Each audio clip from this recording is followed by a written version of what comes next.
Welcome back to Green Bay Nation here alongside Marcus Eversole and Andy Herman. Week 5 features yet another NFC North opponent, the struggling 1-3 Lions, whose lone win came against the Patriots this year. Obviously, usual suspects return for them. Matthew Stafford, Golden Tate, Marvin Jones. Those guys have torched the Packers in the past. He also added Kerryon Johnson, the running back. So what do you guys really make of this Lions squad that's 1-3 in the year so far? Like a lot of the NFL, I don't know. Who would have thought that their only win at this point would be against the Patriots, they're the Patriots, So who knows who this Lions team is? No, I totally agree, and I think this is a big week for them. This is kind of a playoff type game because if they go 1-4, going into a bye week, I think that's going to be really tough. So yeah, and the Lions defense has not been great for this team, though. They gave up 414 yards of offense to the Cowboys last week. They own the league's worst rushing defense as well. So just kind of like the Bills' offense was a good cure for this Packers defense. Do you think that's going to happen this week for this Packers offense? I think it could be for the run game.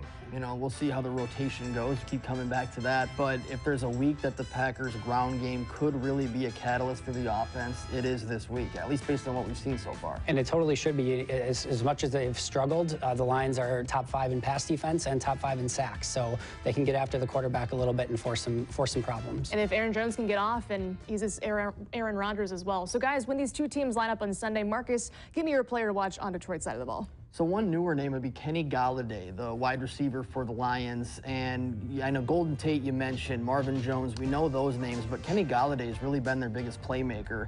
Second year, big receiver. Coming into last week's game for the Lions, he had either 100 yards or a touchdown in the first 3 games. So this guy can get after it. He's hot. He had 70-some yards last week against Dallas. So the Packers will definitely have him on their to-watch list. And Andy, who is your player to watch on Green Bay's side of the football this week? I'm going to go with Davante Adams. Aaron Rodgers said last week that he should have had 20 receptions, or 20 targets. So I think this week is going to be a big week for him. I think Detroit could potentially make the error of putting Darius Slay one-on-one with him. Darius Slay is a phenomenal cornerback, but Davante Adams can beat any of the top corners in the league. So if they make that mistake and he gets matched up one-on-one, I think he could have a really big week. And hey, if he gets 20 catches, right, 20 targets, that's not a bad day from Aaron Rodgers' side. For sure. Right, it's a good sign when you have 14 targets and the quarterback says he should have had 20. I'm sure Davante wasn't upset about that number. Not at all. Not at all. All right, guys, when we come back, these guys will answer some of your fan questions. Plus, where can you cheer on the Pack this Sunday? That's coming up next. Keep it here.